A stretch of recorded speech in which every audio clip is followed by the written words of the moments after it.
Ever wonder if we can turn off a certain part of our gene that causes certain genetic disabilities like Williams syndrome? By understanding how DNA works in order for us to become who we are able to understand the basics of heredity. Deoxyribonucleic acid, also known as DNA, is a type of molecule that carries genetic instructions in all living organisms that can be found in the nucleus. To start, because DNA includes the genetic instructions necessary for the growth, reproduction, and function of all living things, it is referred to as the universal language of life.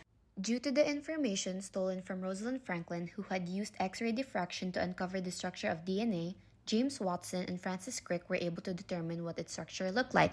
Its structure is a double helix that's made out of phosphate and sugar. These contain nucleotides, the building blocks of DNA, which are composed of 4 bases: phosphate, sugar, and one of the following 4 bases: adenine, guanine, cytosine, or thymine, following Chargaff's discovery of the TA and CG base pair laws.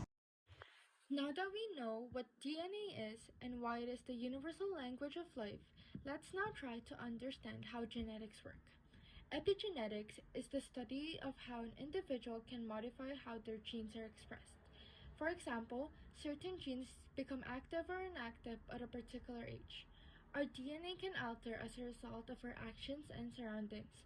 Stress levels, physical activity, and nutrition are among factors that can alter our genes.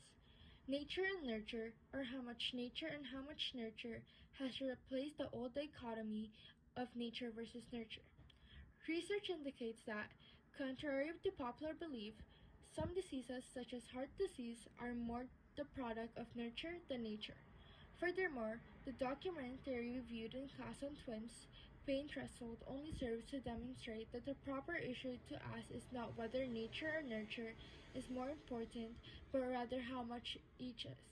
Now that we briefly talked about the background of our DNA, let's now talk about the HGP, or Human Genome Project. The Human Genome Project was a research project that ran from 1990 to 2003. Its objective was to map and sequence the entire human genome, which is made up of 23 pairs of chromosomes that each contain one or more nucleotides carrying genetic information. Thanks to the Human Genome Project, paternity testing has become more accurate, forensic science is being transferred through DNA printing, and major strides have been made in the identification of disease-causing genes.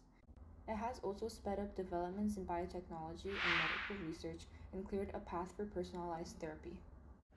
Now that we have some background knowledge of DNA, we can now move into the topic of wondering if it would be possible to edit or delete a certain part of our gene to cure diseases like Williams syndrome, which is our topic for this Ever Wonder project. Williams syndrome is a genetic condition in which an individual from a young age finds difficulty with speech, walking, and doing activities such as drawing or puzzles. There is currently no cure for this disease. However, there are medication and activities that can make this challenge for many a little. Williams syndrome is a disease that is caused by a partial deletion up to 28 genes on chromosome 7. ELN, GTF2I, GTF2IRD1, and LIMK1 are the genes that are found most commonly to be missing in people with Williams syndrome. With this information, we can potentially cure Williams syndrome by inserting the specific genes to the patient. One method we can use to do this is by using CRISPR-HDR, which the HDR stands for Homology-Directed Repair.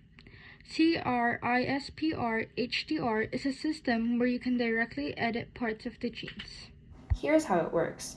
First, scientists create a guide RNA that can recognize a specific part of the DNA.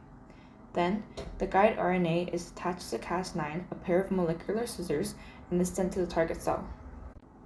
When the Cas9 reaches the cell, the sequence of A's, G's, T's, and C's of the guide RNA locates the part of the DNA we want to edit, and the Cas9 cuts through the DNA and inserts the needed information. In conclusion, there's still a great deal of uncertainty around our health even when time passes and we become immune to certain diseases. While we think that DNA technology would be wonderful because it will benefit a great deal of people, we also believe that there should be certain restrictions on what we can do with it.